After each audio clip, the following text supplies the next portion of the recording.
There's two pieces of good news from Hungary today, and I'd like to say a few words about the digital euro or the introduction of the euro in Hungary and cash, how the future of cash is actually viewed in Hungary. First of all, because the euro won't be introduced in Hungary in the foreseeable future, and neither will the digital euro. Why? Because Hungary is preparing for its own digital forint. I actually found something here in German linked to this video. I have it all here. Hungary is currently testing its own digital forint. It's in the test phase, and it's being tested with 12 to 14-year-olds. So they're supposed to learn how to use money in a playful way and exchange money, etc. And depending on how that turns out, it will be expanded further. And yes, the Hungarian National Bank also says that cash will play a less and less important role, but that's not the case now. That was actually something much more important, for example.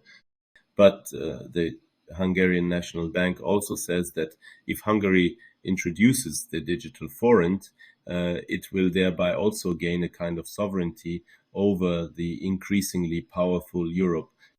And that's a very interesting line of thought that in this case, it can really be seen as state sovereignty. Hungary is, of course, a small country, so you really just have to find ways to maintain that sovereignty.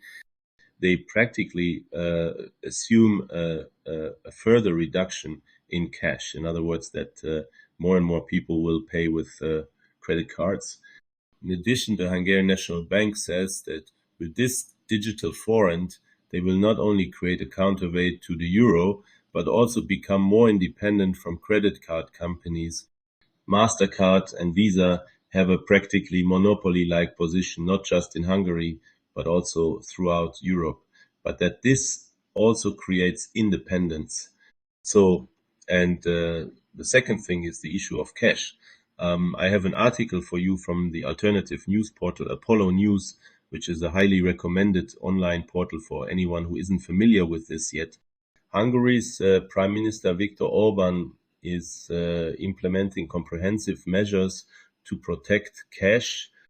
The right to cash should be enshrined in the constitution.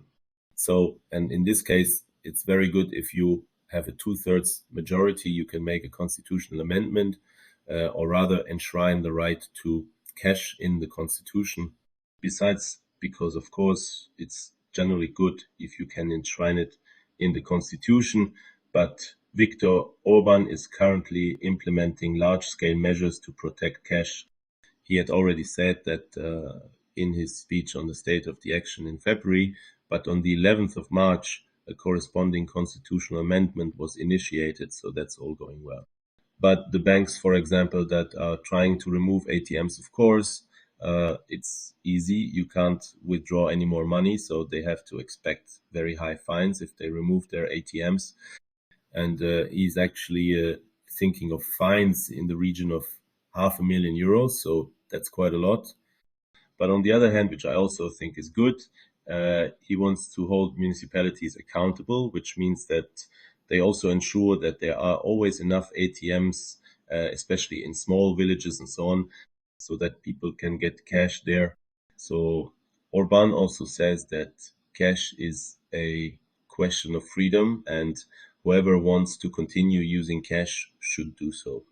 Slovakia has also enshrined the right to cash in its constitution, and France, Norway, and Denmark also simply enjoy legal protection.